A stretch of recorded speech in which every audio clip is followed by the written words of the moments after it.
कौन से दिन? सोमवार के दिन। कौन सी तिथि? जम के बोलो। अष्टमी। सोमवार के दिन अगर अष्टमी तिथि पड़े और उस दिन अगर 5 बेलपत्र भगवान शिव को समर्पित कर दी जाए तो व्यक्ति जो सोचकर जिस कामना से जिस मनवांछित फल के लिए बेलपत्र चढ़ाता है उसकी वो कामना मात्र 3 महीने में पूरी हो जाती है। मात्र 3 महीने। एक बात बहुत सुंदर है, ध्यान रखिएगा थोड़ा सा। कभी अगर मौका लगे सोमवार की अष्टमी पड़ जाए, क्या पड़ जाए? सोमवार की, जम के बोलो जरा, अष्टमी। या तो सोमवार की अष्टमी पड़ जाए या हर महीने शिवरात्रि आती है, हर महीने आती है, या तो सोमवार की अष्टमी पड़ जाए या फिर सोमवार की शिवरात्रि पड़ जाए, हर महीने आती है। प्रयास करना कहीं से देसी गाय का दूध मिल जाए, थोड़ा सा दूध देसी गाय का मिल जाए, थोड़ा सा दूध देसी गाय का, थोड़ा सा दूध अगर प्राप्त हो जाए, बेलपत्री के पत्ते से दूध कटोरी में लेकर, मात्र बेलपत्री के पत्रे से एक एक बूंद अगर दूध, आप एक बूंद अगर ज्यादा ना मिला हो, 1 चम्मच भी अगर आपको दूध देसी गाय का मिल गया हो और सोमवार की अष्टमी पड़ जाए या सोमवार की, जम के बोलो, शिवरात्रि पड़ जाए, उसमें केवल अगर देसी गाय का दूध मिल जाए, जर्सी गाय का नहीं हो, देसी गाय का अगर दूध मिल जाए, बेलपत्री के पत्ते से, तुम्हारे घर के अंदर अगर शिवलिंग है या मंदिर में शिवलिंग है या तुम्हारे नजदीक में कोई शिवलिंग है, उस पर बूंद बूंद, एक एक बूंद अगर शिवलिंग पर दूध समर्पित कर रहे हो, श्री शिवाय नमस्तुभ्यम, नमः शिवाय, या षडाक्षर मंत्र ओम नमः शिवाय, या 33 अक्षर का मंत्र महामृत्युंजय मंत्र, इसका स्मरण कर कर शिव जी पर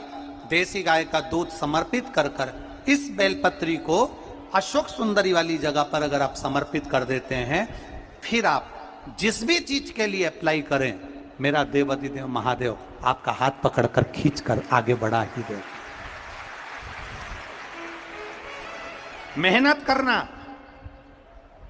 कर्म पूरा करना, पढ़ाई अच्छी करना, और पढ़ाई के साथ में विद्या अध्ययन करने के साथ में अच्छी मेहनत के साथ में देसी गाय का दूध भगवान शंकर को समर्पित करना, भगवान शंकर को समर्पित करना, देसी गाय का दूध धीरे धीरे धीरे धीरे समर्पित करना, भावों के साथ आप समर्पित करें। देसी गाय का दूध एक एक बूंद समर्पित करिए, धीरे धीरे समर्पित करें। और देसी गाय का दूध जब धीरे धीरे समर्पित करें, बड़े रास्ते से, आनंद से धीरे धीरे जब आप समर्पित करेंगे, बेलपत्री वही दूध में सनी हुई बेलपत्र अशोक सुंदरी वाली जगह पर, उस समय पर डंडी का भाग शिवलिंग की ओर नहीं होना चाहिए, उस समय पर डंडी का भाग जहां से पानी बहकर जाता है अशोक सुंदरी की ओर से, वहां पर होना चाहिए।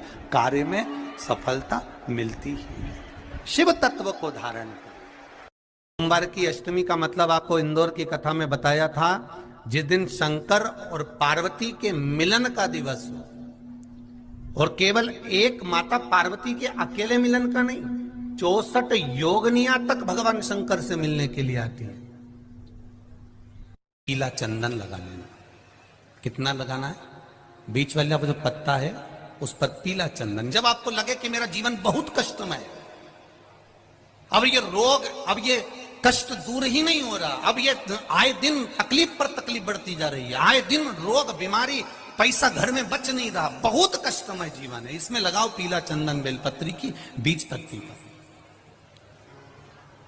महाराज,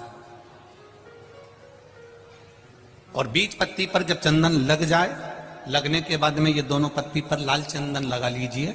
इन दोनों पत्ती के बीच में जो डंडी का भाग होता है, आपको कहा था, आपको स्मरण में होगा शायद, हमने जब बेलपत्री की महत्वता बताई थी तो उस बेलपत्री की महत्वता में कहा था ब्रह्मा विष्णु महेश ये 3 हैं, बोला था।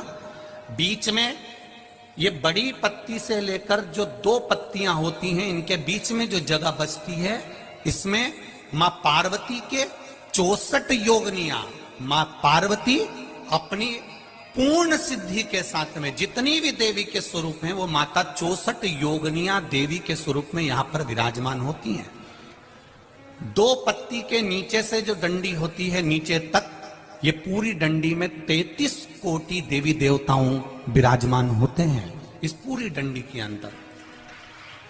तो ये बीच वाली पत्ती है, ये जो बीच वाली पत्ती का जो भाग होता है, इस पत्ती के भाग में शहद का प्रयोग कर कर, यहां पीला चंदन, लाल चंदन, शहद का प्रयोग कर कर, इसी तरह से पकड़कर ये बेलपत्री की जो डंडी है वो अशुक सुंदरी पर जब आप समर्पित करें तो जहां से जल बहता है उस ओर पर इस पत्ती को चढ़ाकर केवल आपके हृदय की बात कहकर देवाधिदेव महादेव से कोई भी शिव जी का मंत्र, पंचाक्षर, नमः शिवाय, षडाक्षर, ओम नमः शिवाय, श्री शिवाय नमस्तुभ्यम, या महामृत्युंजय मंत्र, जो शिव का मंत्र हो आपके पास में, उसको बोलते हुए देवाधिदेव महादेव को धीरे धीरे जल की धार चढ़ाना प्रारंभ करो।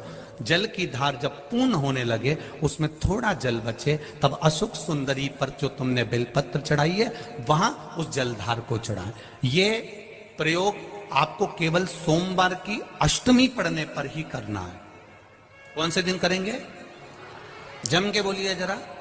सोमवार की अष्टमी पढ़ने पर यह प्रयोग करें और जल चढ़ाकर बाबा से विनती कर कर उसी बेलपत्र को वापस उठाकर कहीं जलाशय में या किसी पेड़ के नीचे विसर्जन कर दें और 1 लोटा जल वहां भी चढ़ा दें। बस निवेदन कर कर आ जाइए, मेरा बाबा 3 माह के अंदर हाथ जरूर पकड़ेगा और आपको दलदल से बाहर निकाल देगा। बात और आपसे कहेंगे, उतारिएगा। जिसके शरीर में सफेद चमड़ी पड़ने लगती है, चर्म रोग हो जाता है, या चेहरे पर आंख के पास में पूरा कालापन आ जाता है, उसको हमेशा याद रखना है, लाल चंदन का लेपन पीपल के पत्ते पर करिए।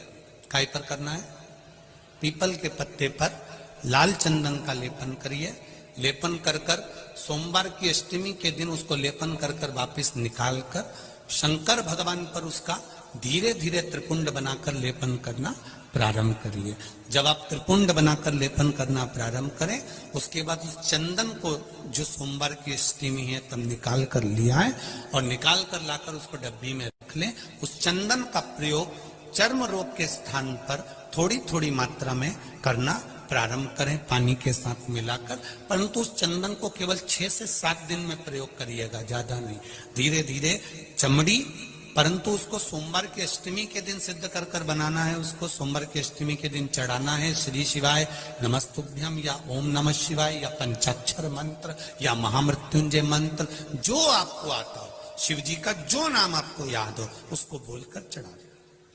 उसको लिया, फिर उसको अपने शरीर पर लगाना प्रारंभ करो। उसका फल आपको 15 दिन के अंदर धीरे धीरे धीरे धीरे प्राप्त होना प्रारंभ हो।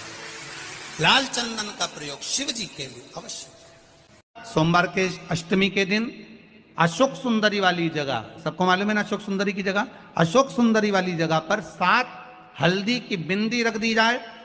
लड़का लड़की जिसका विवाह नहीं हुआ उसका हाथ रख दिया जाए और वही हाथ के छापे पीपल के वृक्ष पर 5 लगा दिए जाएं। महाराज 3 महीने में उसका विवाह पक्का हो जाता है। सोमवार की अष्टमी का इतना भाव है महाराज, सहज नहीं है सोमवार की अष्टमी। शिव और आद्य शक्ति का मिलन है सोमवार की अष्टमी।